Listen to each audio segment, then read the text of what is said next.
నమస్తే welcome to Zee News afternoon bulletin నేను Manishri bulletin ముందుగా హెడ్లైన్స్ చూద్దాం కాంగ్రెస్ తో పొత్తుల బాటలో వామపక్షాలు షర్మిలతో భేటీ అయిన సిపిఎం సిపిఐ నేతలు ప్రజా సమస్యలపై ఉమ్మడి పోరుకు సిద్ధం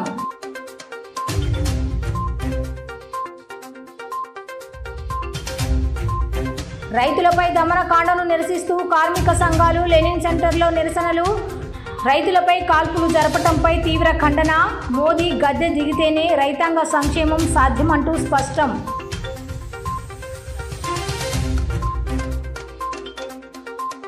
హైదరాబాద్ ఓఆర్ఆర్లో ఘోర రోడ్డు ప్రమాదం కంటోన్మెంట్ బీఆర్ఎస్ ఎమ్మెల్యే లాస్యానందిని రోడ్డు ప్రమాదంలో దుర్మరణం అతివేగమే ప్రమాదానికి కారణం అంటూ నిర్ధారించిన పోలీసులు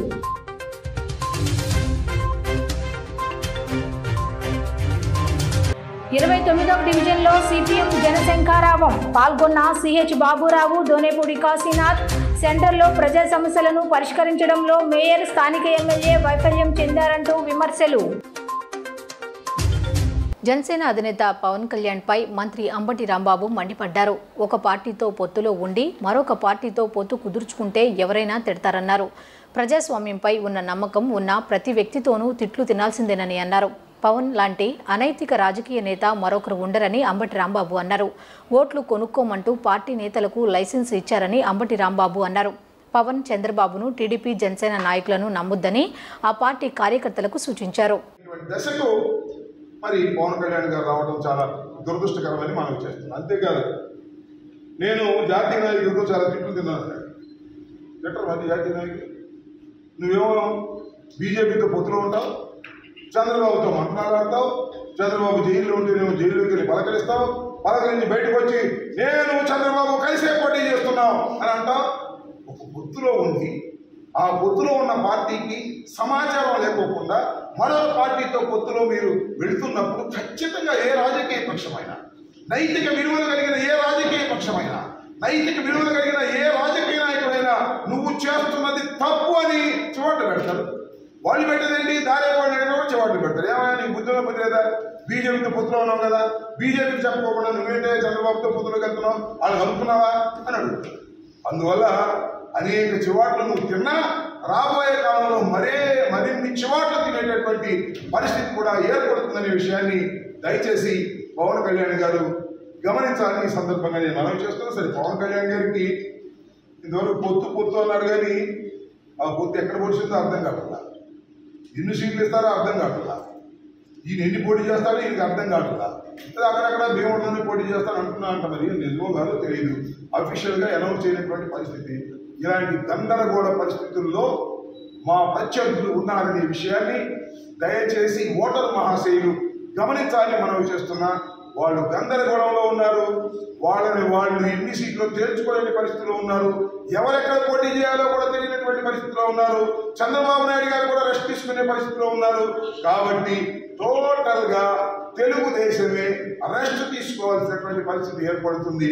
దానితో పాటు పవన్ కళ్యాణ్ గారు కూడా రెస్ట్ తీసుకునే పరిస్థితికి వచ్చిందని ఈ సందర్భంగా వామపక్ష పార్టీ నేతలు ఏపీసీసీ అధ్యక్షురాలు వైఎస్ షర్మిలతో భేటీ అయ్యారు. రాబోయే సార్వత్రిక ఎన్నికల్లో కలిసి పోటీ చేసే అంశంపై చర్చించినట్లు సమాచారం. సీఎం జగన్ రాష్ట్రానికి రాజధాని లేకుండా చేశారని షర్మిల ఫైర్ అయ్యారు. విజయవాడలోని కాంగ్రెస్ పార్టీ కార్యాలయం ఆంధ్రరత్న భవన్లో పీసీసీ అధ్యక్షురాలు వైఎస్ షర్మిలతో సిపిఎం సిపిఐ రాష్ట్ర కార్యదర్శులు వి శ్రీనివాసరావు, కె రామకృష్ణ ఇతర నేతలు సమావేశమయ్యారు. రాబోయే సార్వత్రిక ఎన్నికల్లో కలిసి పోటీ చేసే అంశంపై చర్చించినట్లు సమాచారం. ఇప్పటికే జాతీయ స్థాయిలో ఇండియా కూటమిలో వామపక్ష పార్టీలు భాగస్వాములుగా ఉన్నాయి. ఉమ్మడి మేనిఫెస్టో పొత్తులపై త్వరలోనే రౌండ్ టేబుల్ సమావేశం నిర్వహించి భవిష్యత్ కార్యాచరణ ప్రకటించేందుకు అవకాశం ఉంది. వామపక్ష పార్టీల నేతల భేటీ అనంతరం వైఎస్ షర్మిల మాట్లాడుతూ సీఎం జగన్ రాష్ట్రానికి రాజధాని లేకుండా చేశారని, ఉమ్మడిగా ప్రజా పోరాటాలు చేయాలని సమావేశంలో నిర్ణయం తీసుకున్నామని, ప్రత్యేక హోదా తెస్తాం, అధికారం ఇవ్వండని జగన్ అన్నారని, బీజేపీ మెడలు వంచుతామన్న జగన్ ఒక్క పోరాటం కూడా చేయలేదని గుర్తు చేశారు. హోదా కోసం కనీసం ఎంపీలు ఒక్కరు కూడా రాజీనామా చేయలేదని అన్నారు. హోదా ఇవ్వకపోవడం వల్లే రాష్ట్రానికి పరిశ్రమలు రావడం లేదని, కాంగ్రెస్ అధికారంలో ఉంటే ఏపీకి అప్పుడే ప్రత్యేక హోదా వచ్చేదని షర్మిల పేర్కొన్నారు. పోలవరం విషయంలో కూడా ప్రజలకు తీవ్ర అన్యాయం చేశారని నిప్పులు చెరిగారు. ఈ సందర్భంగా సిపిఐ రాష్ట్ర కార్యదర్శి రామకృష్ణ మాట్లాడుతూ నరేంద్ర మోదీ ప్రభుత్వానికి వ్యతిరేకంగా పనిచేస్తామన్నారు. పెద్ద ఎత్తున బ్లాక్ మెయిలింగ్ రాజకీయాలు చేస్తున్నారు. ప్రజాతంత్ర, కమ్యూనిస్టు, లౌకిక పార్టీలు ఒక వేదిక మీదకు వస్తామని ఆయన తెలియజేశారు. ప్రధాన ప్రాంతీయ పార్టీలు ఏపీలో భయపడుతున్నాయి. మోడీ అంటే పవన్, చంద్రబాబు, జగన్లకు భక్తి ఏమీ లేదు. జీ హుజూర్ అంటూ లొంగిపోతున్నాయి స్థానిక పార్టీలు. బీజేపీ అధికారంలోకి రావాలనే వారి ఓట్లు మాకు అక్కర్లేదు. రాష్ట్రాన్ని అప్పుల పాలు చేశారు. పీసీసీ అధ్యక్షురాలు మహిళకు తన అభిప్రాయం వెలుబుచ్చే హక్కు లేదు అని సిపిఐ రాష్ట్ర కార్యదర్శి రామకృష్ణ అన్నారు. గత 10 సంవత్సరాలుగా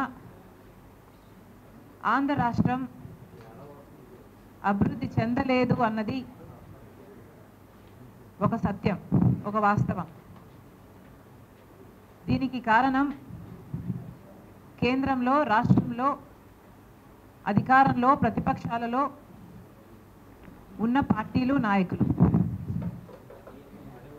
ఆంధ్ర రాష్ట్రానికి సంబంధించిన విభజన హక్కుల్లో ఏ ఒక్కటి కూడా మనము ఇంతవరకు పొందుకోలేకపోయాం. దానికి కారణం, ముఖ్య కారణం కేంద్రంలో అధికారంలో ఉన్న బీజేపీ పార్టీ. కాంగ్రెస్ పార్టీ ఆ రోజున 5 సంవత్సరాలు స్పెషల్ స్టేటస్ అన్న వాగ్దానం ఇస్తే దాన్ని బీజేపీ పార్టీ 5 సంవత్సరాలు సరిపోవు. ఇక సిపిఎం రాష్ట్ర కార్యదర్శి శ్రీనివాసరావు మాట్లాడుతూ బీజేపీకి కొమ్ము కాసేవారికి వ్యతిరేకంగా పోరాడాలన్నది మా మొదటి ఏకాభిప్రాయమని ఆయన తెలియజేశారు. చెత్తబుట్టలో వేసిన బీజేపీతో ఎందుకు కలుస్తున్నారు అనేది చంద్రబాబు సంజాయిషి ఇవ్వాలి. ఆత్మాభిమానాన్ని ఢిల్లీ పాలకులకు తాకట్టు పెట్టడాన్ని ప్రజలు సహించారు. ఢిల్లీ చుట్టూ సీఎం ఎందుకు తిరుగుతున్నారు అని ఆయన ప్రశ్నించారు. ఎన్నికల్లో కాంగ్రెస్, సిపిఐ, సిపిఎం పార్టీలు పరస్పరం సహకరించుకోవాలని నిర్ణయించాం. పరస్పర పోటీలను నివారించి దుష్ట కూటములను ఓడించాలని నిర్ణయించామని శ్రీనివాసరావు పేర్కొన్నారు. సిపిఎం కాంగ్రెస్ మధ్య చర్చలు జరిగినాయి. అలాగే సిపిఐ కాంగ్రెస్ మధ్య కూడా జరిగినాయి. నిన్న మేము సిపిఐ సిపిఎం నాయకులను కూడా నిన్న కలిసి మాట్లాడుకున్నాము. 2 విషయాల మీద మా మధ్య ఏకాభిప్రాయం ఉన్నది. ఒకటి, ఈ రాష్ట్రానికి ద్రోహం చేసి తీరని అన్యాయం చేసినటువంటి బీజేపీకి కొమ్ము కాస్తూ వాళ్ళ పల్లకి మోస్తూ రాష్ట్రానికి ద్రోహం చేసిన వాళ్ళతో కలిసినటువంటి వైసీపీ ఒకవైపు, టీడీపీ జనసేన కూటమి ఇంకొక వైపు. వీళ్ళకి వ్యతిరేకంగా రాష్ట్రంలో పోరాడాలి. వీళ్ళు రాష్ట్రాన్ని చాలా భ్రష్టు పట్టించారు, ప్రజల్ని నాశనం చేశారు, ప్రజల యువత భవిష్యత్తును నాశనం చేశారు. డిఎస్సీ లాంటివి కూడా గత ప్రభుత్వం కానీ ఈ ప్రభుత్వాలు కానీ ఇవ్వకుండా లక్షల మందిని ఈరోజు వీధుల్లోకి తోలేశారు. అందుకని దీనికి వ్యతిరేకంగా పోరాడాలి. ఈ 2 కూటములు కూడా రాష్ట్రాన్ని నాశనం చేస్తున్నాయి కాబట్టి, ప్రజలకు ద్రోహం చేశాయి కాబట్టి వీటికి వ్యతిరేకంగా పోరాడాలనేది మా మధ్య కుదిరిన మొదటి ఏకాభిప్రాయం. తెలుగుదేశం వాళ్ళు ఈరోజు బీజేపీతో రాష్ట్రం కోసం పొత్తు పెట్టుకున్నాం, ఎన్డీఏలో చేస్తున్నామని చెబుతున్నారు. పొత్తుల కోసమే రాష్ట్రంలో ప్రతిపక్ష పార్టీలు వెంపర్లు ఆడుతోందని పశ్చిమ వైఎస్ఆర్సీపీ ఇన్ఛార్జ్ షేక్ ఆసిఫ్ అన్నారు. 175 నియోజకవర్గాల్లో పోటీ చేస్తున్న ఏకైక పార్టీ వైసీపీ మాత్రమే అన్నారు. 3వ పశ్చిమంలో వైసీపీని గెలిపించి జగన్మోహన్ రెడ్డికి కానుకగా ఇస్తామని స్పష్టం చేశారు. 48వ డివిజన్లో గడప గడపకు మన ప్రభుత్వం కార్యక్రమంలో భాగంగా డివిజన్ కార్పొరేటర్ అత్తులూరి ఆదిలక్ష్మితో కలిసి పశ్చిమ వైఎస్ఆర్సీపీ ఇన్ఛార్జ్ షేక్ ఆసిఫ్ పర్యటించారు. ఈ సందర్భంగా ప్రతి గడపకు తిరుగుతూ స్థానిక సమస్యలను అడిగి తెలుసుకోవడంతో పాటు ప్రభుత్వం నుండి అందిన సంక్షేమ లబ్ధి తీరును అడిగి తెలుసుకున్నారు. ఈ సందర్భంగా ఆయన మాట్లాడుతూ 12 కోట్లతో అభివృద్ధి కార్యక్రమాలు చేశామని, సంక్షేమం అభివృద్ధి చూసి ఓటమేయమని ప్రజలను కోరుతున్నామని చెప్పారు. ప్రజా సంక్షేమ పాలన అందిస్తుంది జగన్మోహన్ రెడ్డి పాలన అన్నారు. గత ప్రభుత్వాలు మాయా హామీలు ఇచ్చి ప్రజలను మోసం చేశాయని అన్నారు. ప్రజలను ఓటు అడిగే అర్హత తమకు మాత్రమే ఉందని, ఇతర రాజకీయ పార్టీలకు ఓటు అడిగే అర్హత లేదన్నారు. విజయవాడ పశ్చిమలో వైసీపీ జెండా రెపరెపలాడడం ఖాయమని ధీమా వ్యక్తం చేశారు. మంచి మెజారిటీతో గెలిచి సీఎం జగన్కి కానుకగా ఇస్తామని స్పష్టం చేశారు. పోల్చుకుంటే ఈ ప్రభుత్వానికి పేదలకు ఇస్తేనేమో వాళ్ళకేమో ముంచేశారు, అవగొట్టేశారు, శ్రీలంక చేసేస్తున్నారని చెప్తున్నారు. మరి ఆ రోజుల్లో హామీలు ఇచ్చి హామీలు నెరవేర్చినప్పుడు ఇదే జనసేన నాయకులు ఏం చేశారు? మళ్ళీ ప్రశ్నిస్తా అని చెప్పి రాజధాని రైతులకు ఏం చేశారు? ఈరోజు చంద్రబాబు నాయుడికి ప్రశ్నించలేక వైఎస్ఆర్ కాంగ్రెస్ పార్టీ జగన్మోహన్ రెడ్డి గారిని ప్రశ్నిస్తున్నారు. అంటే సంక్షేమ పథకాలు పేదలకు వెళ్ళడం మీకు ఇష్టం లేదు. మీరు అభివృద్ధి చేసే ప్రభుత్వాన్ని, సంక్షేమ పథకాలు ఇచ్చే ప్రభుత్వాన్ని మీరు మాట్లాడుతున్నారంటే మీరు అసలు ప్రజాక్షేమం కోరేవారు కాదు. మళ్ళీ మీరు ప్రశ్నించాలనుకుంటే చంద్రబాబుని ప్రశ్నించండి. చంద్రబాబు ఏ విధమైన అభివృద్ధి చేశాడు, ఏ విధమైన హామీలు ఇచ్చాడు, ప్రజలకి ఏ ఒక్క ఇల్లు ఇచ్చిన పాపాన పోలా. పసుపు కుంకుమ అని చెప్పేసి వాళ్ళు కాల్మనీ డబ్బులతో తీసుకొచ్చి ఇళ్ళకి డబ్బులు కడితే ఆ దోచుకున్నప్పుడు లేవని నోరులు ఇప్పుడు లేచి మాట్లాడుతున్నాయంటే దీన్ని బట్టి అర్థం చేసుకోవాలి.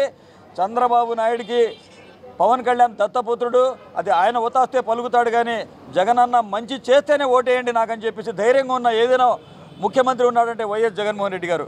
మీ ఇంట్లో నేను సంక్షేమ పథకాలు ఇచ్చి మంచి చేస్తేనే నాకు ఓటేయండి అని చెప్తున్నాడు. అంతేగాని మీరు మేము మంచి చేసామని చెప్పి ప్రజాక్షేత్రంలో రండి, వచ్చి మీరు ఓటు అడగండి. అంతేగాని పేదలకి ఇచ్చే పథకాల్లో కూడా అడ్డుపడుతున్నారు, పేదలకు ఇచ్చే ఇళ్లలో కూడా అడ్డుపడుతున్నారు. మీరు కావాలని చెప్పేసి బూటకపు మాటలు, ప్రజలకు ఏదో మబ్బి పెట్టి మళ్ళీ అధికారంలో రావాలని చెప్పేసి మీరు తాపత్రయపడుతున్నారు.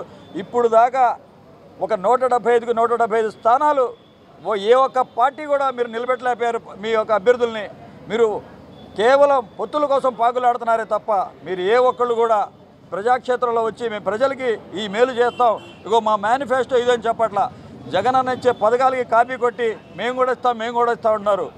జగనన్న పథకాలు ఇస్తేనేమో శ్రీలంక అంటున్నారు, వాళ్ళు వచ్చి ఇచ్చే పథకాలకి సింగపూర్ అంటున్నారు. దీన్ని మీరు అర్థం చేసుకోండి. సచివాలయం 154 సక్సెస్ఫుల్ అయింది. చాలా ఆనందంగా ఉన్నారు, సంబరాలు జరుపుకుంటున్నారు జనమంతా. మేము చేసిన జగనన్న వచ్చిన పథకాలు కానీ, ఇచ్చిన పథకాలు కానీ, ఇచ్చిన అభివృద్ధి కానీ అన్నీ కూడా చాలా బాగా చేశారమ్మా. మీ ఓటు జగనన్నకే వేస్తాం, మేము జగనన్నని గెలిపించుకుందాం, మనం జగనన్ననే రప్పించుకుందాం. మన డీజిల్లో జగనన్న జెండా ఎగరాల్సిందే మళ్ళీ 3వ అని అందరూ కంఠపరంగా చెప్తున్నారు. అందరూ కూడా మా ప్రజలంతా కూడా చాలా సంతోషంగా ఉన్నారు. ప్రతి ఒక్కరికి కూడా ఇది కూడా అన్నీ అందని అనే చెప్తున్నారు. ప్రతి ఇంటికి లేనిదంటూ లేదు. ఒక ఇల్లు రిజిస్టర్ అవుతున్నాయి, సీరియల్ ప్రకారంగా వస్తున్నాయి, అడుగుతున్నారు వాళ్ళు. సీరియల్ ప్రకారంగా వస్తున్నాయి, వాళ్ళకి ఫోన్లు కూడా వెళ్తున్నాయి. ఇల్లు వాళ్ళందరికీ కూడా రిజిస్టర్ అవుతున్నాయి. చాలా ఆనందంగా ఉంది. రానమ్మలు కూడా తొందరగా మాకు కూడా రావాలండి అంటే అలాగేనమ్మా జగన్ గారికి చేపిస్తామని చెప్తున్నాం. మా డీజిల్ మొత్తం కూడా జగన్నే గెలిపిద్దామని ప్రతి ఒక్కళ్ళు కూడా చెప్పి మమ్మల్ని ఆనందపరుస్తున్నారు. డీజిల్కి వెళ్తే పేదగా రావట్లా, మొఖాలు దించుకొని రావట్లా, ధైర్యంగా వెళ్తున్నాం, పనులు చేపిస్తున్నాం, మీకేనమ్మా ఓటు అని చెప్తున్నారు. మాకు ఆసిఫ్ గారు ఎమ్మెల్యే గారు కొంత చేయించారు, మా ఆసిఫ్ అన్న కొంత చేపిస్తారు, ఇంకా మొత్తం క్లియర్ అయిపోద్ది. మళ్ళీ జగనన్న వస్తే ఎక్కడ కూడా ఏ లోటు ఉండదు మనకి అని చెప్తున్నారు. చంద్రబాబును పక్కన పెట్టి లోకేష్ను ముఖ్యమంత్రి చేయాలని చంద్రబాబు సతీమణి నారా భువనేశ్వరి ప్రయత్నిస్తోందని సెంట్రల్ నియోజకవర్గ వైసీపీ సమన్వయకర్త వెల్లంపల్లి శ్రీనివాసరావు అన్నారు. ఎన్టీఆర్ను చంద్రబాబు నాయుడు వెన్నుపోటు పొడిచినట్టు భువనేశ్వరి కూడా చంద్రబాబు నాయుడును వెన్నుపోటు పొడుస్తుందేమో అని విమర్శలు చేశారు. చంద్రబాబు అవుట్డేటెడ్ రాజకీయ నాయకుడు అనే తన మనసులో మాటను కుప్పం సభలో భువనేశ్వరి వెల్లడించిందని పేర్కొన్నారు. 24వ డివిజన్లో గడప గడపకు మన ప్రభుత్వం కార్యక్రమంలో భాగంగా స్థానిక కార్పొరేటర్ కుక్కల అనితతో కలిసి సెంట్రల్ నియోజకవర్గ వైఎస్ఆర్సీపీ ఇన్ఛార్జ్ వెల్లంపల్లి శ్రీనివాస్ పర్యటించారు. ఈ సందర్భంగా గడప గడపకు తిరుగుతూ స్థానిక సమస్యలను అడిగి తెలుసుకోవడంతో పాటు ప్రభుత్వం నుండి అందుతున్న సంక్షేమ లబ్ధి తీరును కరపత్రాల ద్వారా వివరించారు. ఈ సందర్భంగా ఆయన మాట్లాడుతూ స్థానికంగా ఇళ్ల పట్టాల రిజిస్ట్రేషన్ సమస్య ఉందని, తన దృష్టికి వచ్చిందని, సమస్యను త్వరితగతిన పరిష్కరిస్తామని హామీ ఇచ్చారు. 2024లో కూడా వైసీపీ ప్రభుత్వం ఏర్పాటు అవుతుందని ధీమా వ్యక్తం చేశారు. దమ్ము ధైర్యం ఉంటే పవన్ కళ్యాణ్ చంద్రబాబులో సింగిల్గా పోటీ చేయాలని సవాల్ విసిరారు. సీఎం జగన్ను ఎదుర్కొనే సత్తా లేకనే బీజేపీతో పొత్తు కోసం టీడీపీ జనసేన పార్టీలు ప్రయత్నిస్తున్నాయని ఎద్దేవా చేశారు. ఎంతమంది పొత్తులు పెట్టుకుని కలిసి వచ్చినా వచ్చే ఎన్నికల్లో గెలుపు వైఎస్ఆర్సీపీదేనని స్పష్టం చేశారు. నారా భువనేశ్వరికి ఎప్పటి నుండో చంద్రబాబును పక్కన పెట్టి లోకేష్ను ముఖ్యమంత్రి చేయాలనే కోరిక ఉండేదని చెప్పారు. ఎన్టీఆర్కు చంద్రబాబు ఏ విధంగా వెన్నుపోటు పొడిచాడో భువనేశ్వరి కూడా అదే విధంగా చేస్తుందేమోనని విమర్శలు గుప్పించారు. చంద్రబాబు వేస్ట్ అనే మనసులో మాటను భువనేశ్వరి బయటపెట్టారని పేర్కొన్నారు. ప్రజలందరూ కూడా ఒక్కటే చెప్తారు, ప్రతి ఇంట్లో కూడా జగనన్నకే ఓటేస్తాం, మీరెవరు కూడా రావాల్సిన అవసరం లేదు, మాకు అంత మంచి చేస్తున్న జగనన్న కాబట్టి ఎవరికి వేస్తామని చెప్పని ప్రతి ఒక్కళ్ళు మమ్మల్ని ఆశీర్వదిస్తుంటే చాలా సంతోషంగా ఉంది. అందుకనే మేము చెప్పేది కూడా ఈ సెంట్రల్ నియోజకవర్గంలో 25,000 మెజార్టీతో గెలుస్తామని చెప్పడానికి కారణం కూడా ఏంటంటే ప్రజల నుంచి వచ్చే మద్దతు, ప్రజల నుంచి వచ్చే దీవెనలు, ప్రజల నుంచి వచ్చే ఆశీర్వాదం అని చెప్పని మీ అందరికీ కూడా తెలియపరచుకుంటున్నాను. ఎందుకంటే గౌరవ ముఖ్యమంత్రి గారు పథకాలు పార్టీలకు అతీతంగా, కులాలకు అతీతంగా, మతాలకు అతీతంగా ఈరోజు పథకాలు అందిస్తున్నారు. ప్రతి ఒక్క ఇక్కడ తెలుగుదేశం నాయకులు ఎవరైనా ఉంటే కూడా వాళ్ళు కూడా వాళ్ళ ఫ్యామిలీస్ మెంబర్స్ ఒకటే చెప్తున్నారు, మేము మాత్రం మీకు వేస్తామండి అని చెప్పని.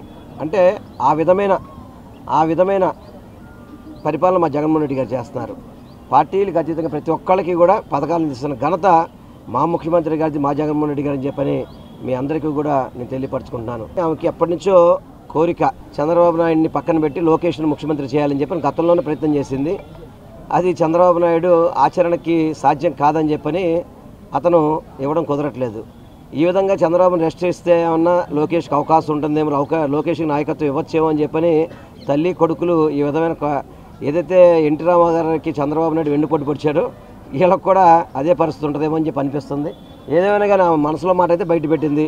చంద్రబాబు వేస్ట్, కనీసం నేనన్నా వచ్చి పార్టీని బతికిస్తానని చెప్పని అనుకుంటుందేమో అని చెప్పని ఆమె మాటల్లో ఆ భావన నాకు అర్థమవుతుంది. పార్టీ నాయకులు అందరూ కూడా, స్థానికులు అందరూ కూడా కలిసి ప్రతి గడప వెళ్ళడం జరిగింది.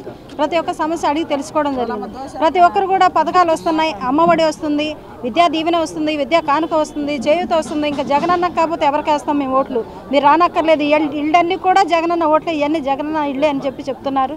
ప్రతి గుమ్మంలో కూడా హారతి ఇస్తున్నారు, ఆహ్వానిస్తున్నారు, ప్రతి ఒక్కరూ సహకరిస్తున్నారు, మాతో వెంబడిస్తున్నారు. అంత క్రౌడ్ ఎక్కువగా పెరిగిపోయింది. ఇప్పుడు భువనేశ్వర్ గారు అన్నారంటే మన మీటింగ్లో ఏమన్నారు, మా చేతులు కూడా పట్టుకొని ఇట్లేదు ఆవిడ. ఎందుకు? ఎస్సీ ఎస్టీలు అంటే వాళ్ళకి అంటరానితనం, దగ్గరికి రానీరు. మన జగనన్న అట్లా కాదు, పేద మహిళలకి, బడుగు బలహీన వర్గాలకి న్యాయం చేస్తున్నాడు. అందరూ కూడా గుర్తుపెట్టుకుని జగనన్న గెలిపిస్తారని హామీ ఇస్తున్నాను. అలాగే శ్రీరామ్ను గుర్తుపెట్టుకుని అత్యధిక మెజారిటీతో గెలిపించగలరని కోరుకుంటూ స్థానిక ప్రజల్ని విన్నవించడం జరిగింది. ప్రజా సమస్యలను పరిష్కరించడంలో రాష్ట్ర ప్రభుత్వం ఘోరంగా వైఫల్యం చెందిందంటూ భారతీయ జనతా పార్టీ నగర అధ్యక్షులు అడ్డూరి శ్రీరామ్ విమర్శించారు. కేంద్ర పథకాలకు పేర్లు, ఫోటోలు మార్చి తమ పథకాలుగా రాష్ట్రంలో చెలామణి చేసుకుంటున్నారంటూ జగన్ సర్కారుపై విరుచుకుపడ్డారు. రాష్ట్ర ప్రభుత్వ వైఫల్యాలను ఎండగడుతూ ఇంటింటికి కమలం కార్యక్రమాలను రేపటి నుండి నిర్వహించనున్నట్లు తెలియజేశారు. సూర్యారావుపేటలోని సిటీ బీజేపీ కార్యాలయంలో ఏర్పాటు చేసిన పాత్రికేయుల సమావేశంలో ఆ పార్టీ నగర అధ్యక్షులు అడ్డూరి శ్రీరామ్ మీడియాతో మాట్లాడారు. 2019లో అధికారంలోకి వచ్చిన జగన్ ప్రభుత్వం సంక్షేమ పథకాల పేరిట బటన్ నొక్కడం తప్ప అభివృద్ధి కార్యక్రమాలు చేపట్టిన దాఖలాలు లేవంటూ దుయ్యబట్టారు. కేంద్రం నిధులను దారి మళ్లించడమే కాకుండా మోడీ ప్రభుత్వం అమలు చేస్తున్న పథకాలకు పేర్లు, ఫోటోలు మార్చి తమ పథకాలుగా రాష్ట్రంలో చలామణి చేసుకుంటున్నారంటూ ఆరోపించారు. ప్రభుత్వ వైఫల్యాలను ఎండగడుతూ ఇంటింటికి కమలం కార్యక్రమాలు రేపటి నుండి నిర్వహించనున్నట్లు తెలియజేశారు. భారతీయ జనతా పార్టీ రాష్ట్ర రథసారథి మా నాయకురాలు దగ్గుపాటి పురంధేశ్వరి గారి పిలుపు మేరకు ప్రజాపోరు పేరుతోని రాష్ట్ర ప్రభుత్వం ప్రజా వ్యతిరేక విధానాల మీద, రాష్ట్ర ప్రభుత్వం ముఖ్యమంత్రి మొదలుకొని ఎమ్మెల్యేలు, ఎంపీల వరకు అందరూ కూడా చేస్తున్న అవినీతి అక్రమాల మీద, ఏదైతే గత ఎన్నికల్లో ప్రతిపక్ష నాయకుడిగా ఉండి పాదయాత్రలు చేస్తూ ఇచ్చినటువంటి వాగ్దానాలు ఏవైతే ఉన్నాయో, ఈ యొక్క వాగ్దానాలు నెరవేర్చలేనటువంటి వాగ్దానాలు అనేకం ఉన్నాయి. ఈ అన్ని అంశాల మీద లేవనెత్తి ప్రజల్లో చైతన్యపరిచి ప్రభుత్వం గద్దె దిగే వరకు ఈ యొక్క పోరాటం భారతీయ జనతా పార్టీ రాష్ట్ర ప్రభుత్వానికి, వైఎస్ఆర్ కాంగ్రెస్ పార్టీ జగన్మోహన్ రెడ్డి వ్యతిరేకంగా పోరాడడానికి ప్రతి కార్యకర్త కూడా సిద్ధంగా ఉండాలి. ఈ యొక్క ప్రజా పేరుతోని కార్నర్ మీటింగ్స్ పెట్టి ప్రతి అసెంబ్లీలో 50 నుంచి 60 కార్నర్ మీటింగ్స్ పెట్టి ప్రజల్ని చైతన్యపరిచే కార్యక్రమం చేపట్టాలని రాష్ట్ర అధ్యక్షులు పురంధేశ్వరి గారి పిలుపు మేరకు ఈ రోజు నుంచి ఈ యొక్క ఎన్టీఆర్ జిల్లా 7 నియోజకవర్గాల్లోనూ కూడా ఈ యొక్క ప్రజా పేరుతోని కార్నర్ మీటింగ్స్ ప్రారంభం చేసుకుంటా ఉన్నాం ఈరోజు సాయంత్రం నుంచి. అందులో భాగంగా రేపటి నుంచి ఇంటింటికి కమలం పేరుతోని అనేక cantonment BRS MLA Lasya Nanditha మృతి చెందారు. పటాన్ చెరువు సమీపంలో ఓఆర్ఆర్పై ఆమె ప్రయాణిస్తున్న కారు అదుపు తప్పి డివైడర్ను ఢీకొట్టింది. దీంతో లాస్యా నందిత అక్కడికక్కడే మరణించారు. ఈ ప్రమాదంలో కారు డ్రైవర్కు తీవ్ర గాయాలయ్యాయి. అతడిని చికిత్స నిమిత్తం దగ్గరలోని ఆసుపత్రికి తరలించారు. నందిత మృతితో కుటుంబ సభ్యులు, అభిమానులు, అనుచరులు కన్నీరు మున్నీరవుతున్నారు. ఇటీవల జరిగిన అసెంబ్లీ ఎన్నికల్లో సికింద్రాబాద్ కంటోన్మెంట్ నుంచి లాస్యా నందిత ఎమ్మెల్యేగా ఎన్నికయ్యారు. గత ఏడాది ఫిబ్రవరిలో ఆమె తండ్రి ఎమ్మెల్యే సాయన్న మృతి చెందారు. ఇటీవల నల్గొండ సభకు వెళ్లిన సమయంలోనూ నందిత కారుకు ప్రమాదం జరిగింది. అప్పుడు స్వల్ప గాయాలతోనే ఆమె బయటపడ్డారు.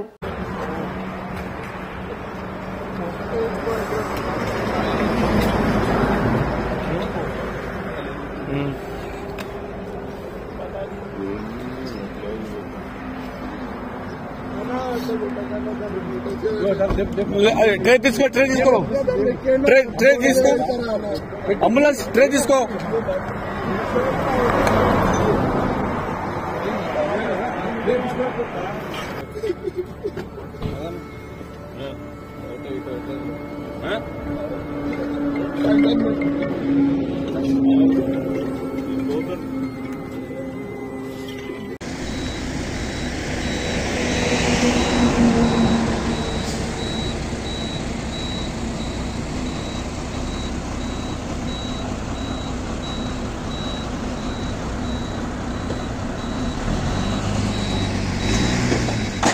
ఈ దేశంలో రైతు బాగుండాలంటే కేంద్రంలో మోదీ సర్కార్ గద్దె దిగాలంటూ సిఐటియు రాష్ట్ర కార్యదర్శి వి ఉమామహేశ్వరరావు డిమాండ్ చేశారు. 2021లో తీసుకొచ్చిన వ్యవసాయ నల్ల చట్టాలను వ్యతిరేకిస్తున్న రైతుల పట్ల అమానుషంగా ప్రవర్తించడమే కాకుండా ఓ రైతు ప్రాణాన్ని బలిగొన్న దుర్మార్గపు ప్రభుత్వంగా మోదీ ప్రభుత్వం మారిందన్నారు. కార్మిక, కర్షక, రైతు వ్యతిరేక విధానాలు అవలంబిస్తున్న మోడీ సర్కార్కు రానున్న ఎన్నికల్లో తగిన గుణపాఠం నేర్పుతామంటూ స్పష్టం చేశారు. రైతుల ఉద్యమానికి మద్దతుగా ఈ నెల 26న దేశవ్యాప్త ట్రాక్టర్ ర్యాలీతో పాటు మార్చి 14న ఢిల్లీ రామ్లీలా మైదానంలో భారీ బహిరంగ సమావేశం నిర్వహించనున్నట్లు తెలియజేశారు. 2021లో కేంద్ర ప్రభుత్వం తీసుకొచ్చిన వ్యవసాయ నల్ల చట్టాలను వ్యతిరేకిస్తూ కిసాన్ రైతు సంఘం ఆధ్వర్యంలో ఢిల్లీ శివార్లో మరోసారి ఆందోళన నెలకొన్న సంగతి తెలిసిందే. ఈ క్రమంలో 2 రోజుల క్రితం పోలీసులు జరిపిన కాల్పుల ఘటనలో ఓ రైతు మృతి చెందిన సంగతి తెలిసిందే. ఈ ఘటనను వ్యతిరేకిస్తూ కార్మిక సంఘాలు ఎన్టీఆర్ జిల్లా విభాగం ఆధ్వర్యంలో విజయవాడ లెనిన్ సెంటర్లో నిరసన కార్యక్రమం నిర్వహించారు. ఈ సందర్భంగా మీడియాతో మాట్లాడిన సిఐటియు రాష్ట్ర కార్యదర్శి వి ఉమామహేశ్వరరావు మాట్లాడుతూ అన్నదాతలపై పోలీసులు కాల్పులు జరిపిన ఘటనను తీవ్రంగా ఖండిస్తున్నట్లు వెల్లడించారు. పంటకు గిట్టుబాటు ధర కల్పించకపోగా వ్యవసాయ నల్ల చట్టాలను తీసుకొచ్చి రైతు మెడలకు ఉరితాడు బిగించారంటూ మండిపడ్డారు. కేంద్రంలోని మోదీ సర్కార్ దిగితేనే రైతు సంక్షేమం కొనసాగుతుందని తెలియజేశారు. ర్యాలీ మార్చి 14న ఢిల్లీ రామ్లీల్ మైదానంలో భారీ సమావేశం నిర్వహించనున్నట్లు తెలియజేశారు. మోడీ ప్రభుత్వాన్ని గద్దె దించండి, దేశాన్ని కాపాడండి అని రైతు సంఘాలు, కార్మిక సంఘాలు ఎందుకు పిలిపించినాయో ఈరోజు స్పష్టంగా అర్థమవుతుంది. పేరుకి రామభక్తుడని చెప్పుకుంటున్నటువంటి మోడీ గారు 2001లో ఇదే రైతాంగానికి ఇచ్చినటువంటి హామీల్ని ఇంతవరకు కూడా అమలు జరపలా. ఆనాడు స్పష్టంగా చెప్పారు, మేము ఎట్టి పరిస్థితుల్లో కూడా ఈ 3 చట్టాలని కూడా మేము నల్ల చట్టాలని రద్దు చేస్తున్నాం, వాటిని అమలు జరపమని. దొడ్డిదారిని అమలు జరపడానికి పూనుకుంటున్నాడు. కనీస మద్దతు ధర అనేటటువంటిది ఇస్తామని చెప్పారు, ఇంతవరకు ఇవ్వలా. పెట్టిన కేసులు ఎత్తేస్తామని చెప్పారు, ఇంతవరకు ఎత్తేలా. అదే రకంగా 5 రైతుల మీద జీపు దొక్కిచ్చినటువంటి కేంద్ర మంత్రి తనయుడి మీద ఎట్టి పరిస్థితుల్లో కూడా ఇంతవరకు కూడా కేసు నమోదు చేయలే. అంటే ఈరోజు కేంద్ర ప్రభుత్వం పేరుకు మాత్రమే రైతుల యొక్క ఆవేదన లేకపోతే వాళ్ళ ఆందోళన మేము అర్థం చేసుకుంటున్నామని చెప్తుంది. కానీ ఆచరణలో మొన్న 13వ తారీఖు నుంచి జరుగుతున్నటువంటి ఢిల్లీ సమీపంలో జరిగిన ఆందోళన చూస్తే శత్రువుల మీద యుద్ధం చేసినట్టు మోడీ యుద్ధం చేస్తున్నాడు. ద్రోణులతో ఏంటండి, ఎక్కడన్నా ఉందా అసలు? తుపాకులతో కాల్పులు ఏంటండి, రబ్బర్ బుల్లెట్లు ఏంటండి? అంటే ఈరోజు మోడీ గారు నువ్వు చేసిన వాగ్దానాలే అమలు జరపబోయానంటే రైతులనైనా సహించదలచలా, ప్రజల్ని సహించదలచలా, కార్మికుల్ని సహించదలచలా. ఇటువంటి మోడీ రామరాజ్యం తెస్తాడట. నేను అడుగుతున్నా, నువ్వు తెచ్చేది నిరంకుశ రాజ్యం తప్ప రామరాజ్యం కాదు. అందుకే ఈరోజు మేము చెప్తున్నాం, ఖచ్చితంగా నువ్వు గద్దె దిగితేనే ఈ దేశానికి పౌర హక్కులు ఉంటాయి. అమలు చేయమని ఈరోజు కోరుతున్న రైతుల మీద బీజేపీ ప్రభుత్వం దుర్మార్గంగా కాల్పులు జరిపింది. ఎవరైతే చనిపోయారు, ఈ యొక్క చర్యకి నిరసనగా దేశవ్యాప్తంగా ఈరోజు ఆందోళన జరుగుతూ ఉంది. ఏదైతే హామీలు ఇచ్చారో 750 మంది అమరులకి ఎక్స్గ్రేషియా ఇవ్వాలని, అదే రకంగా మద్దతు ధర ప్రకటించాలని, విద్యుత్ బిల్లులు వెనక్కి తీసుకోవాలని కోరుతూ ఈ యొక్క ఆందోళన జరుగుతూ ఉంది. అంతేకాకుండా నిన్న ఏదైతే కాల్పులు జరిపి రైతు హత్యకి కారకులయ్యారో ఆ హర్యానా పోలీసుల మీద మరి ఏదైతే కేసు నమోదు చేసి అరెస్ట్ చేయాలని డిమాండ్ చేస్తాను. ఈ ఉద్యమాన్ని రేపు రాబోయే కాలంలో మరింత ఉధృతం చేస్తాం. ఇప్పటికైనా ప్రభుత్వం వెనక్కి తీసుకోవాలని చట్టాలను తీసుకోవాలని కోరుతాం. ఎన్జీటీపీఎస్ బూడిద కాలుష్యం కారణంగా కొండపల్లి, ఇబ్రహీంపట్నం పరిసర ప్రాంతాల ప్రజలు అనారోగ్యం బారిన పడుతున్నారని కాలుష్య నియంత్రణ పోరాట సమితి నాయకులు చెరుకుపల్లి సురేష్ అన్నారు. గురువారం విజయవాడ ప్రెస్ క్లబ్లో విలేకరులతో మాట్లాడారు. గత ఏడాదిగా బూడిద చెరువు నుంచి వాహనాల రాకపోకలు పెరిగిపోయాయని పేర్కొన్నారు. పగలు రాత్రి అనే తేడా లేకుండా హైదరాబాద్ తదితర ప్రాంతాలకు రవాణా చేస్తున్నారని ఆరోపించారు. దీని కారణంగా బూడిద పొగమంచులా కమ్మేస్తోందన్నారు. ప్రజలకు కళ్ల మంటలు, చర్మ వ్యాధులు, శ్వాసకోశ, కిడ్నీ సమస్యలు పెరిగాయని చెప్పారు. వాహనాలు సైతం అదుపు తప్పి ప్రమాదాలకు గురవుతున్నాయని పేర్కొన్నారు. ప్రభుత్వం వెంటనే స్పందించి చర్యలు తీసుకోకపోతే తమ ప్రాంతం మరో ఉద్దానం అవుతుందని ఆందోళన వ్యక్తం చేశారు. కేంద్ర ప్రభుత్వం 2013లో FTG అనే ప్లాంట్ బిగించి కాలుష్యం రాకుండా వాటిని ఏర్పాటు చేయమని కోరినప్పటికీ ఈ రోజు వరకు ఏ విధమైనటువంటి మెయింటెనెన్స్ లేకుండా విచ్చలవిడిగా గాల్లో బూడిద వదిలిన కారణంగా వాయు కాలుష్యం, నీటి కాలుష్యం మీద ప్రధానమైన సమస్యగా మారింది. సుమారుగా కృష్ణా డెల్టా ప్రాంతాల్లో ఉన్నటువంటి త్రాగునీరు విజయవాడ పట్టణం వచ్చి చుట్టుపక్కల ప్రాంతాల్లో నీటి కాలుష్యం వల్ల ఆల్గే అనేది పుట్టడం వల్ల క్యాన్సర్ కారకాలు నీటిలో వచ్చేసినాయి. వాళ్ళు కేంద్ర ప్రభుత్వం 5 డిగ్రీల పరిమితిలోనే నీటిని నదిలో వదిలే అధికారం ఇచ్చింది. నిన్న తెలంగాణలో వదిలిన ధర్మల్ స్టేషన్కి అయితే అసలు నీటిని ఒక్క బొట్టు కూడా నదిలో కలవటానికి, కృష్ణా గర్భంలో కలవటానికి పరిమితులు ఇవ్వలేదు. ఈరోజు ప్రధానమైన సమస్య VTPS 15 గ్రామాల్లో NHలోను కానీ లేదా చుట్టుపక్కల ముఖ్యంగా కొండపల్లి అటవీ ప్రాంతం, ఆ ప్రాంతాల్లో ఉన్నటువంటి బూడిద 12 రెట్లు అధికంగా పట్టడం వల్ల ప్రజలు ఆందోళన చెందుతూ ఉన్నారు. దాంతోపాటుగా యాష్ ప్లాంట్లో ఉన్న డంపుల నుంచి వచ్చేది పెద్ద వ్యాపారంగా మారి గ్రామాలన్నీ కూడా వాయు కాలుష్యంతో ప్రయాణికులు ఇబ్బంది పడుతున్నారు, స్థానికులు ఇబ్బంది పడుతున్నారు.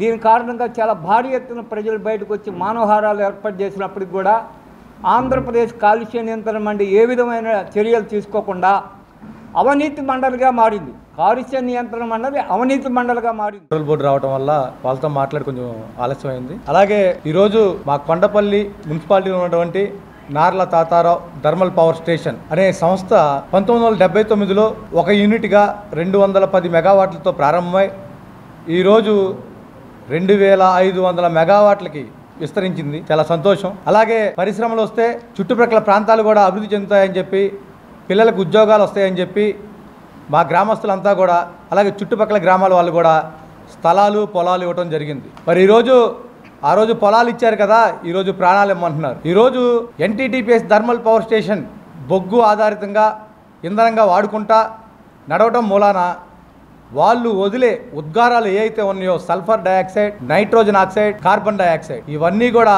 చాలా అధిక శాతంలో బయటికి విడుదల చేయడం వల్ల ప్రజలందరూ కూడా ఆరోగ్య సమస్యలతో చాలా ఇబ్బంది పడుతున్నారు. వీళ్ళకి మేము పొలాలు ఇస్తే వీళ్ళు మాకు జబ్బులు ఇస్తున్నారు. పిల్లలు శ్వాసకోశ వ్యాధులు, యువకులకు వచ్చేసి 45 సంవత్సరాలకే ఈ రోజు చేసే ప్రయాణంలో బూడిద కళ్ళల్లో పడటం వల్ల శుక్లాల ఆపరేషన్లో 45-50 సంవత్సరాలకి చేయించుకోవడం జరుగుతుంది. విజయవాడలో CPMను గెలిపించండి, ప్రజావాణిని అసెంబ్లీలో వినిపించండి అని CPM రాష్ట్ర కార్యదర్శి వర్గ సభ్యులు CH బాబురావు పిలుపునిచ్చారు. శుక్రవారం ఉదయం విజయవాడ నియోజకవర్గంలో చేపట్టిన CPM జనశంఖారావం 2వ రోజు పాదయాత్ర 29వ డివిజన్ నుండి ప్రారంభమైంది. ఈ సందర్భంగా CPM రాష్ట్ర కార్యదర్శి వర్గ సభ్యులు CH బాబురావు మాట్లాడుతూ బీజేపీ, వైసీపీలపై ప్రజలు తీవ్ర అసంతృప్తిలో ఉన్నారన్నారు. బ్రహ్మాండమైన అభివృద్ధి జరిగిందంటూ విజయవాడ మేయర్ ఈరోజు చెప్పడం హాస్యాస్పదమన్నారు. చెత్త పన్ను వేయడం, ఇంటి పన్నులను ప్రతి సంవత్సరం పెంచడం, డ్రైనేజీలకు ఇండ్లలో ఎన్ని మరుగుదొడ్లు ఉన్నాయో లెక్కపెట్టి వాటిపై పన్నులేయడం, నీళ్ల ఛార్జీలు పెంచడం, కరెంటు బిల్లులు పెంచడం, గ్యాస్ బండ రేట్లు పెంచడం ఇవేనా వారు చేసిన అభివృద్ధి అని ప్రశ్నించారు. కనీసం విజయవాడలో ఇంతవరకు సరైన ఫ్లైఓవర్ బ్రిడ్జి లేనందున విజయవాడ పాలకులు సిగ్గుపడాలన్నారు. ఉన్న బ్రిడ్జిలన్నీ సగంలో ఆగిపోయినవేనన్నారు. విజయవాడలో చదువుకున్న యువత పనిచేయడానికి ఒక్క సంస్థ ఉందా, పరిశ్రమ ఉందా, IT రంగం ఉందా అని అడిగారు. అసలు రాజధాని ఉందా అని అడిగారు. మోడీ, జగన్ కుమ్మక్కై అసలు రాజధాని లేకుండా చేశారని మండిపడ్డారు. ఆ మోడీకే చంద్రబాబు, పవన్ కళ్యాణ్ జిందాబాదు కొడుతున్నారని విమర్శించారు. కమ్యూనిస్టులు కార్పొరేషన్లో ఉన్నప్పుడు 10 ఏళ్ల పాటు పన్నులు పెంచకుండా ఉన్నంతలో అభివృద్ధి చేశారని గుర్తు చేశారు. కొండలపైకి కూడా నీళ్లిచ్చారని అన్నారు. విజయవాడలో పాలకులు కోట్లు తినేవారు, కులాల్ని రెచ్చగొట్టేవారే ఉన్నారని ఎద్దేవా చేశారు. విజయవాడ తరపున పోరాడేవారు కావాలని, అందుకే విజయవాడ సెంట్రల్ నియోజకవర్గం నుండి సిపిఎంను గెలిపించాలని పిలుపునిచ్చారు. విజయవాడ ప్రజల వాణిని అసెంబ్లీలో వినబడేలా చేయాలని కోరారు. విజయవాడలో బ్రహ్మాండమైన అభివృద్ధి జరిగిందని మేయర్ గారు చెప్తున్నారు. ఏం అభివృద్ధి చేశారు? చెత్త పన్నులు వేయటం మీ అభివృద్ధి, ఇంటి పన్నులు పెంచడం మీ అభివృద్ధి, నేల ఛార్జీలు డ్రైనేజ్ ఛార్జీలు పెంచడం అభివృద్ధి, ప్రజలను పీల్చి పిప్పి చేస్తూ ఉన్నారు. విజయవాడలో కనీసం సిగ్గుపడట్లా. అంతకుముందు తెలుగుదేశమైనా ఇవాళ వైసీపీ అయినా ఎమ్మెల్యేలు గెలిచి ఏం చేశారు, మేయర్లుగా గెలిచి ఏం చేశారు? విజయవాడ నగరాన్ని తీవ్రమైన నిర్లక్ష్యం చేశారు. ఒక్క సరైన ఫ్లైఓవర్ బ్రిడ్జి ఉందా విజయవాడకి? సెంట్రల్ నియోజకవర్గంలో 15 ఏళ్ళు అయింది గుణదల ఫ్లైఓవర్ బ్రిడ్జి శంకుస్థాపన చేసి. మొండి గోడలు కనబడుతున్నాయి, సిగ్గుపడండి. మధురానగర్ అండర్ బ్రిడ్జి ఎన్ని రోజులు కడతారు? కట్టినా అది పూర్తయినా పనికొస్తుందా? మధురానగర్ పప్పుల మిల్ దగ్గర రైల్వే గేట్ తప్ప ఇంతవరకు అసలు బ్రిడ్జి గురించి ఊసే లేదు. యాంబే కాలనీ అండర్ బ్రిడ్జి ఊసే లేదు. రోడ్లు ఎలా ఉన్నాయి? దానికి తోడు విజయవాడలో కనీసం ఈ 5 ఏళ్ల కాలంలో చెప్పుకోదగిన ఒక్క ప్రాజెక్ట్ ఎక్కడన్నా ఉందా? ఒక్క అభివృద్ధి ఉందా? రాబోతున్నటువంటి అసెంబ్లీ ఎన్నికల్లో విజయవాడ నగరం నుండి సెంట్రల్ నియోజకవర్గం నుండి బాబురావు పోటీ చేస్తూ ఉన్నాడు. మీకు తెలుసు కమ్యూనిస్టులు విజయవాడ నగరానికి చేసింది ఏంటో. 81, 86లో 95, 2000 కాలంలో కమ్యూనిస్టుల హయాంలో సాగినటువంటి అభివృద్ధి ఏంటని చెప్పనేది ఒక్కసారి మననం చేసుకోవాల్సిందిగా నా సెంట్రల్ నియోజకవర్గ ప్రజానీకానికి విజ్ఞప్తి చేస్తూ ఉన్నా. ఫ్లైఓవర్ సింగనగర్ ఫ్లైఓవరు ఆనాడు కమ్యూనిస్టుల టైంలో బాబురావు స్టాండింగ్ కమిటీ చైర్మన్గా ఉన్నటువంటి సమయంలో ఏర్పడినటువంటిది. సింగనగర్ స్టేడియం, మాగ్నేని బసవపున్నయ్య స్టేడియం ఆనాడు ఏర్పడింది. కృష్ణానది నీళ్లు అందించినటువంటి ఘనత చరిత్ర ఆనాడు కమ్యూనిస్టులది సింగనగర్ ప్రాంతానికి. కానీ నగరంలో ఇంకా నీరు తాగటానికి నోచుకోనటువంటి ప్రాంతాలు పక్కనే ఉన్నటువంటి కృష్ణలంకకి లేదు. ఇటువంటి కార్యక్రమాలన్నీ, అభివృద్ధి కార్యక్రమాలన్నీ చేపట్టి ప్రజలకు అందుబాటులోకి తీసుకొచ్చినటువంటిది కమ్యూనిస్టులు. ఆ కమ్యూనిస్టుల పరిపాలన ఎలా ఉందో మీరు చూశారు. 10 సంవత్సరాలు నీటి మీటర్లు కానీ పన్నులు కానీ పెంచకుండా, లేకుండా, భారాలు విధించకుండా ఆనాడు పరిపాలన చేసినటువంటి కమ్యూనిస్టులకి తర్వాత వచ్చినటువంటి తెలుగుదేశం వైసీపీలకి ఉన్న వ్యత్యాసాన్ని గమనించమని కోరుతా ఉన్నాం. వార్తలు ముగించే ముందు హెడ్లైన్స్ మరొకసారి చూద్దాం. కాంగ్రెస్తో పొత్తుల బాటలో వామపక్షాలు, షర్మిలతో భేటీ అయిన సిపిఎం సిపిఐ నేతలు. ప్రజా సమస్యలపై ఉమ్మడి పోరుకు సిద్ధం.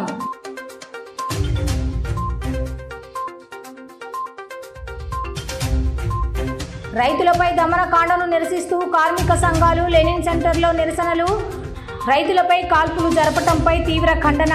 మోదీ గద్దె దిగితేనే రైతాంగ సంక్షేమం సాధ్యమంటూ స్పష్టం.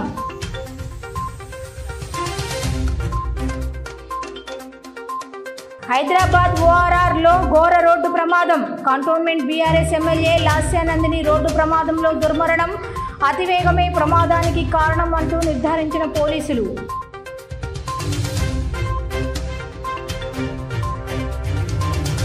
ఇరవై 29వ డివిజన్లో సిపిఎం జనశంఖారావం. పాల్గొన్న సిహెచ్ బాబురావు, దోనేపూడి కాశీనాథ్. సెంటర్లో ప్రజా సమస్యలను పరిష్కరించడంలో మేయర్, స్థానిక ఎమ్మెల్యే వైఫల్యం చెందారంటూ విమర్శలు.